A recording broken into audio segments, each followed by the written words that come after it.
In an era where health trends frequently oscillate between extremes, the growing popularity of raw milk raises significant questions about safety, nutrition, and public health policy. As highlighted in a recent piece from the New York Times, a segment of the American population is becoming increasingly vocal about the purported benefits of consuming unpasteurized milk despite mounting evidence of the health risks associated with it. This movement has gained traction notably with the support of influential figures such as Robert F. Kennedy Jr., who has been nominated to lead the Department of Health and Human Services under President Trump. Historically, the consumption of milk has roots that date back thousands of years. While initially celebrated for its nutritional value, the practice of drinking raw milk also introduced serious health risks, including the potential for severe infections transmitted from animals to humans. The 19th century heralded a pivotal change in public health policy with the advent of pasteurization, a process that has since been recognized as one of the great triumphs of modern health practices. Pasteurization effectively eliminates pathogens that can cause illness, a fact that has been endorsed by health authorities for over a century. Despite this, a small but vocal faction of Americans is advocating for raw milk, touting it as a natural remedy that promotes health benefits that pasteurized milk purportedly lacks. Proponents of this movement argue that raw milk contains beneficial bacteria and enzymes that are destroyed during pasteurization. However, these claims are met with skepticism from the scientific community, which emphasizes the significant risks associated with raw milk consumption, including foodborne illnesses that can have severe consequences. Robert F. Kennedy Jr., an ardent supporter of the raw milk movement, argues for a broader acceptance of it as part of a medical freedom agenda. His influence is noteworthy, particularly in a political climate that is increasingly polarized over health and safety regulations. As Kennedy's nomination signals a potential shift in federal health policy, public health advocates express concern that this movement could undermine decades of progress in food safety. The implications of this growing trend are profound. As more individuals embrace the idea of raw milk, public health officials worry about a resurgence of preventable diseases linked to outbreaks of pathogens such as Salmonella and E. coli. Statistics from the Centers for Disease Control and Prevention (CDC) indicate that raw milk is responsible for a disproportionate number of foodborne illness outbreaks, leading to calls for stricter regulations and educational campaigns to inform the public about the risks involved. With the raw milk movement gaining momentum, it is crucial for stakeholders, including health officials, consumers, and policymakers, to engage in an informed dialogue about the safety and health implications of this practice. As the debate unfolds, it remains to be seen whether the increasing advocacy for raw milk will lead to changes in regulations or whether the long-standing public health principles surrounding pasteurization will prevail. Looking ahead, as health trends continue to evolve, the raw milk debate is likely to remain a focal point in discussions surrounding food safety, public health, and individual rights. The intersection of personal choice and public safety will challenge policymakers to balance the desires of a vocal minority against the broader imperative of protecting public health. As awareness and discourse on this topic grow, the future of milk consumption in America may undergo significant transformations, reflecting broader societal attitudes toward health and wellness. In a world increasingly shaped by rapid technological advancements and shifting political landscapes, the intertwined narratives of power, finance, and the economy are more relevant than ever. Recent reports highlight pivotal developments that are influencing the global stage. From the haunting realities of war crimes in Ukraine to the evolving dynamics of corporate leadership and international trade policies, these stories not only capture the current state of affairs but also forecast significant implications for the future. Recent investigative pieces have shed light on the alarming conditions faced by Ukrainian prisoners of war in Russian custody. A Wall Street Journal article titled "Be Cruel: Inside Russia's Torture System for Ukrainian POWs" paints a grim picture of the systematic abuse and dehumanization experienced by these individuals. Eyewitness accounts and testimonies reveal that torture is not merely an aberration but rather a deliberate tactic employed by Russian forces. This brutal approach serves both as a method of intimidation and a strategy to extract intelligence, raising pressing questions about international accountability and human rights violations. The implications of such actions extend beyond the immediate suffering of POWs, potentially affecting global perceptions of Russia's conduct and the ongoing conflict in Ukraine. Meanwhile, in the realm of corporate America, a different form of turbulence is brewing as the optimism that once surrounded former President Donald Trump's policies begins to wane. In another piece from the Wall Street Journal, for CEOs and bankers, the Trump euphoria is fading fast. The article discusses how business leaders are grappling with a more uncertain economic environment. While there was initial excitement regarding tax cuts and deregulation during Trump's administration, many executives are now facing the reality of rising inflation and potential recession. This shift in sentiment could lead to a recalibration of business strategies and investment decisions, underscoring the delicate balance between political policy and economic performance. On the technology front, a significant cost-cutting initiative is underway at one of the industry's major players, with a Musk deputy at the helm. As reported in The Musk deputy running Doge's huge cost-cutting drive, the focus on efficiency and financial prudence reflects broader trends in the tech sector where profitability is becoming paramount. The push for sustainability within tech companies is not just about environmental considerations, it also signals a shift toward more responsible financial management in an age where investors demand accountability and results. This restructuring could reshape how tech firms operate, prioritizing not only innovation but also fiscal health. In the world of international trade, the specter of new tariffs looms large. An article titled "Trump's Next Round of Tariffs, 25% on Steel and Aluminum Won't Be So Easily Averted" outlines the potential repercussions of renewed protectionist policies on global markets. As the U.S. contemplates imposing these tariffs, businesses both at home and abroad are bracing for the impact on supply chains and pricing strategies. The move is likely to reignite tensions with trading partners and could lead to retaliatory measures, further complicating an already intricate global trade landscape. As these narratives unfold, they reveal a complex interplay between geopolitical dynamics and economic realities. The chilling accounts of human rights abuses juxtaposed with corporate uncertainty and trade challenges illustrate the multifaceted nature of today's global issues. Looking ahead, it is clear that the ramifications of these developments will continue to resonate, influencing not only policy decisions but also the lives of individuals across the world. The ongoing evolution of these stories will warrant close attention as we navigate an increasingly interconnected and volatile environment. In a bold move signaling a return to aggressive trade policies, President Donald Trump announced on Monday his intention to impose a 25% tariff on all steel and aluminum imports. This announcement, made during a flight from Florida to the Super Bowl in New Orleans, represents a significant escalation in the ongoing trade conflicts that have characterized Trump's presidency. The decision has sent ripples through global markets, with immediate impacts on the shares of steel companies in Europe and South Korea while boosting those of U.S. steel producers. The new tariffs aim to target major exporters of steel and aluminum to the United States, including Canada, China, and Mexico, as well as nations as diverse as Brazil, Germany, and South Korea. This move marks a continuation of Trump's long-standing commitment to protectionist policies that he initially championed during his first term. Tariffs are going to make U.S. steel very successful, Trump asserted, reflecting his belief that such measures will bolster domestic production. The response from international stakeholders has been swift.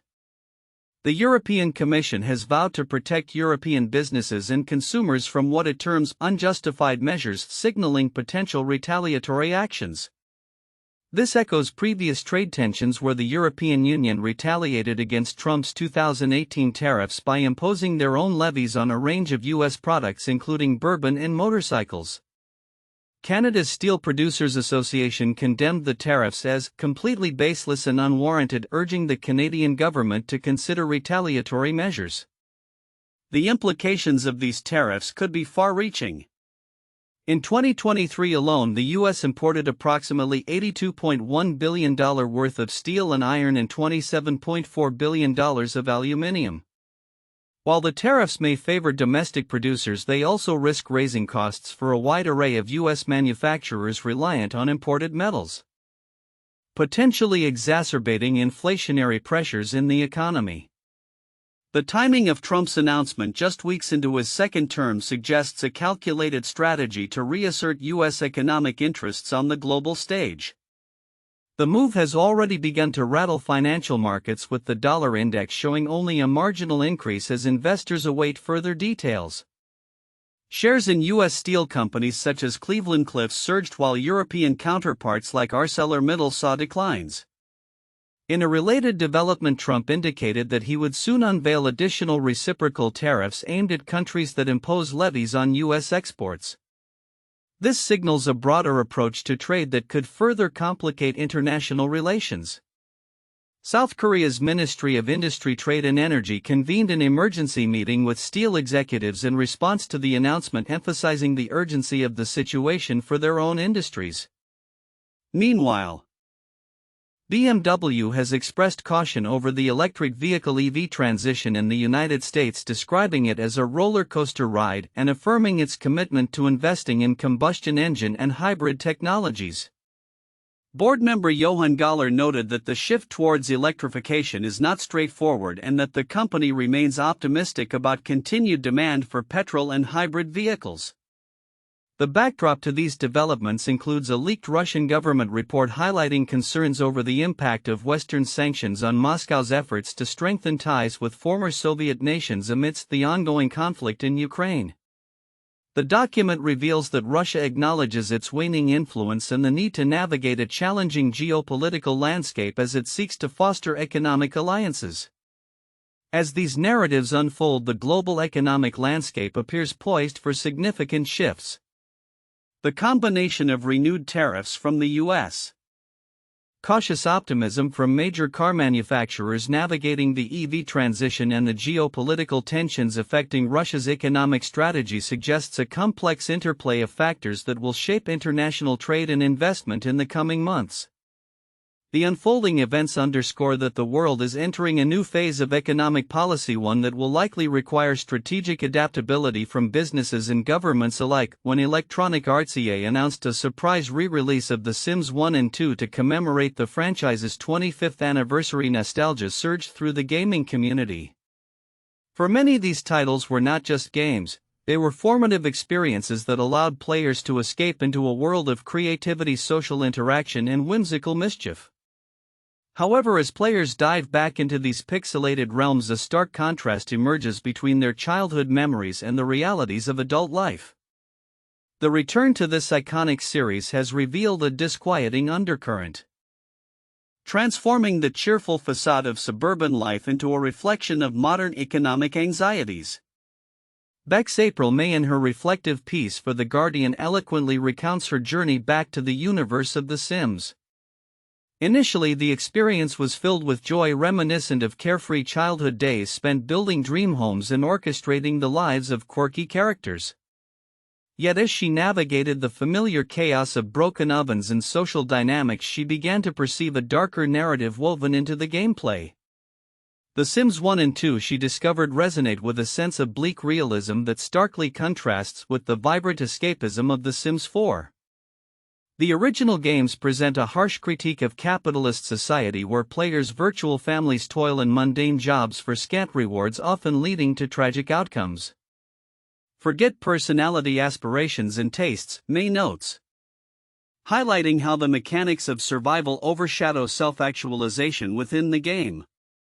The vibrant neighborhoods filled with eccentric characters mask a relentless grind where social mobility is nearly impossible and relationships are transactional rather than meaningful.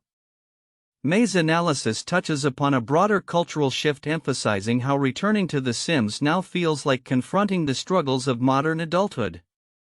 In an age marked by economic uncertainty and burnout, the game's portrayal of the daily grind resonates more profoundly than ever. The characters in The Sims are seen not just as avatars but as reflections of the player's own frustrations and aspirations, a poignant reminder of the disparity between dreams and reality. Despite its grim undertones, The Sims still provides an avenue for control and humor amid chaos. Players can cheat their way out of financial woes, offering a tantalizing escape from the burdens of real life. It's a capitalist nightmare you can control, May asserts, underscoring the paradoxical nature of the experience. The game allows players to navigate a world where failures can be undone with a keystroke, contrasting sharply with the permanence of decisions in real life. As players re-engage with the Sims franchise, the experience becomes a mirror reflecting the complexities of contemporary existence. The nostalgia that once provided comfort now intertwines with a sobering realization of the struggles inherent in adulthood. While The Sims maintains its status as a beloved escape, it also serves as a commentary on the societal pressures and realities that shape our lives. Looking ahead, the conversation around The Sims is likely to evolve as new generations discover the series. As developers continue to expand the franchise, the balance between whimsical escapism and realistic portrayal of life's challenges will remain a critical focal point. Whether future iterations embrace the darker themes or seek to uplift players with more fantastical elements, one thing is certain: The Sims will continue to be a space where players can explore the intricacies of life both lightheartedly and with poignant introspection. In a world increasingly defined by unsettling realities, the phrase "for the times" prominently displayed across advertisements in Boston raises poignant questions about its true meaning. UMass Boston's recent marketing campaign, which reportedly cost $1.5 million, coincides with a period marked by profound societal upheaval. As cities face rampant violence, human rights violations escalate, and governmental overreach becomes more pronounced. The disconnect between the university's optimistic slogan and the grim realities of our times is hard to ignore.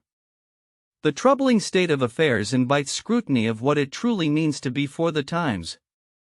Scholars like Robert Paxton, an authority on fascism, offer critical insight, asserting that goals of internal cleansing and external expansion characterize our current political climate.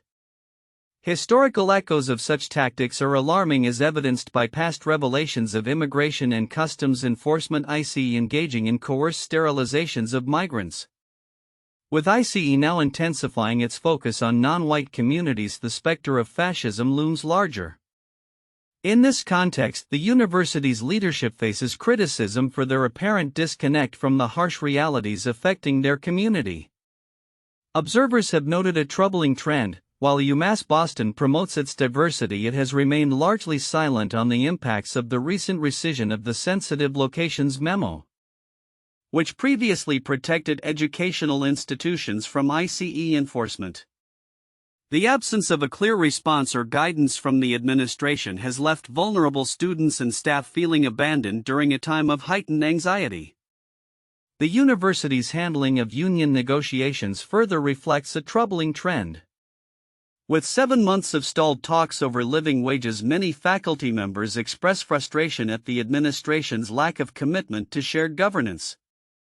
The palpable increase in campus police presence, perceived more as a tool of intimidation than protection, has only exacerbated tensions, leading to a climate of fear and surveillance for dissenting voices. Yet amidst this backdrop of despair, a flicker of hope emerges. As the realization sinks in that institutional leaders may not provide the necessary support, a sense of empowerment is taking root within the campus community. Grassroots efforts are gaining momentum, uniting students, faculty, and staff under the banner of self-protection and mutual support. The old adage, "we keep us safe," is being redefined, emphasizing collective action over reliance on institutional authority. The current landscape at UMass Boston serves as a microcosm of broader societal challenges. As political leaders continue to push divisive agendas, the question remains: what does it mean to be for the times? The slogan, once innocuous, now demands a deeper examination in light of ongoing injustices. The university community is at a crossroads, and the actions they choose to take in response to these challenges will shape not only their immediate environment but also serve as a reflection of the values they wish to uphold in an increasingly fractious world. Looking ahead, it is clear that the path forward will require a concerted effort to address both internal and external challenges. If the campus community can successfully harness its collective strength, it may pave the way for meaningful change not only for UMass Boston but potentially serving as an example for institutions across the nation. As the dialogue continues, one can only hope that the phrase for the times evolves from a mere marketing slogan into a rallying cry for justice, solidarity, and genuine progress.